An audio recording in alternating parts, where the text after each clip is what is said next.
Aaron Rodgers, MVP again. The NFL passer rating explained. Have you ever wondered why Aaron Rodgers keeps winning MVP awards? Why some folks consider him to be the greatest quarterback of all time? In addition to his deft footwork, quick release, and pinpoint accuracy, which are pure poetry in motion, Aaron Rodgers consistently scores highest on the number that is widely used to assess quarterback performance, the official NFL passer rating. By this score, he had the best 2 seasons of any quarterback ever and stands at the top of career ratings for all quarterbacks who have played in at least 100 games. And in 2021, he once again had the best passer rating of all the quarterbacks in the NFL, which is why he was selected MVP. I normally do video essays on evidence-based politics and medicine, but you can use evidence in sports too. This is evidence-based football. The purpose of this video is to explain clearly what is the NFL passer rating, show you how to estimate its value with some simple math, and demonstrate how Aaron Rodgers is able to emerge as the best of the best by this metric. Here is the formula for the passer rating. Good luck doing this math in your head. But don't be discouraged. When we're done with this video, you will be able to calculate a passer rating in your sleep. I really believe if you can do it yourself, you have achieved a full understanding of what the rating really means. If you look closely, you will see that the rating has 4 parts, which make up the total score. For a perfect rating, those 4 parts add up to 158.33 points. Don't ask me why it is such a specific number, but to make life easier, let's round it up to 160 for now. So 4 equal parts with a max of 40 points each add up to 160 for a perfect score, which is rarely achieved in a game and never achieved over a season. Now let's figure out how to calculate a passer rating going through each category, starting with completion percentage. The range of scoring goes from 30% completion rate, where you get no points, to 77.5%, where you get all the points. That is a bit complicated, but here there are 3 useful anchor points, which you should just memorize. A 60% completion rate is worth exactly 25 points. A 66% rate is worth 30 points, and a 72% rate is worth 35. Pick the anchor that is closest to the quarterback's rate and then add or take away 1 point for each percent above or below the anchor. Thus, for a completion rate of 70%, you can start at our 72% anchor, worth 35 points, and then take away 2 points for a final score of 33, and you would be almost dead on. For 61%, anchor at 60 and then add a point. Based on the scoring, it is very common for quarterbacks to earn at least 30 points in this category. Now on to yards per pass attempt, which ranges from 0 points for 3 to 40 points for 12.5. Here there is another useful anchor. As luck would have it, 9 yards per attempt, which is hard to achieve, is worth exactly 25 points.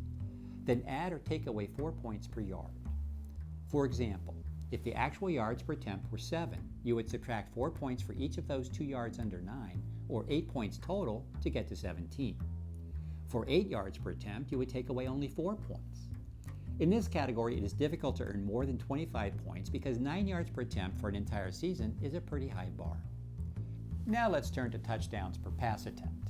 Here we will anchor on 0, which is worth 0 points, obviously. From there, each percent is worth 3 1/3 points, so that 3% in touchdown rate is worth 10 points as shown here. And there is another useful way to think about it. In a single game, for every 33 passes you throw, you get 10 points per touchdown. So 3 touchdowns out of 33 passes gets you 30 points. Simple. 4 TDs gets you 40 points. Finally, interceptions. Unlike touchdown passes, the more interceptions you throw, the lower your score. So let's anchor at the top. 0 interceptions gives you max points. Then take away 4 points for each percent in the interception rate. This leads to another useful rule. In 40 pass attempts, every interception subtracts 10 points. So 1 interception out of 40 passes gives you 30 points. 0 interceptions is best because that is a pretty common occurrence and gives you all the points without doing any of the math. That all went pretty fast, so let's do an example together. Let's say a quarterback completes 18 out of 30 passes, which is 60%, for 240 yards, which is 8 yards per pass attempt, with 3 touchdowns out of those 30 passes, which is a 10% rate, and no interceptions. This is a really solid game. Using the rules we have learned, a 60% completion percentage buys him 25 points. So let's add that into the first row. 8 yards per attempt, when applying our rule, is 1 less than our anchor of 9 and therefore buys him 21 points more. So let's add that into the second row. 46 points so far. A 10% touchdown rate when applying our rule must be multiplied by 3 1/3 to yield 33 points in this category. Let's enter that on row 3. And following an interception rule, 0 interceptions gives you 40 points. We don't even need to look that one up. So adding these all up, you get 119, which is pretty darn close to the exact calculation of 118.75, and that is indeed a great game. In fact, any score over 100 is quite impressive, especially for an entire season. Doing that for an entire career puts you in the upper stratosphere of quarterbacks. This also helps you see that this performance earned most of its points in just 2 categories, touchdowns and interceptions. Which makes sense because throwing a touchdown pass is about the best thing you could do, and throwing an interception is about the worst. In fact, the key to the passer rating is to throw no interceptions at all. Right there, you are 40% of the way to a score of 100. Which brings us back to Aaron Rodgers. How is he able to achieve such a high rating? Let's deconstruct his score. Over his career, he has the following stats. 65% completion percentage. Remember, 66% gives you 30 points. Since he is 1 below that, we subtract 1 point to give him 29. 7.7 yards per throw is 1.3 less than 9, which would have given him 25 points. By subtracting 4 points for each yard of deficit, we wind up with 20. The TD percentage of 6.3 is simply multiplied by 3 1/3 to give us another 21 points. And the interception rate of 1.3 is multiplied by 4 to give 5 points, which are taken from 40 to give him 35 massive points in this category. This grand total of 105 points, which we practically did in our sleep, is remarkably close to the exact calculated value of 104.5, which is the highest career value for any quarterback playing in at least 100 games. And now we know Rodgers' secret sauce, a remarkably low interception rate. Not just low, but the lowest in history. Not just the lowest in history, but way lower than everyone else. The best of the best at not doing the worst. And the absolute worst of the worst is throwing an interception that is returned for a touchdown. The dreaded pick 6. Here are the career leaders in throwing pick 6s. Some of the most famous names in the history of the NFL, but these are not their best moments. Now, where does Aaron Rodgers land on this list? Dead last. In a good way. I think we are understanding why he has won so many MVP awards. Now, how does Aaron Rodgers compare to Tom Brady? He scores better in all 4 categories. Brady's 64% completion percentage gets him 28 points, 1 less than Rodgers. His 7.5 yards per attempt buys him 19 points, 1 less than Rodgers.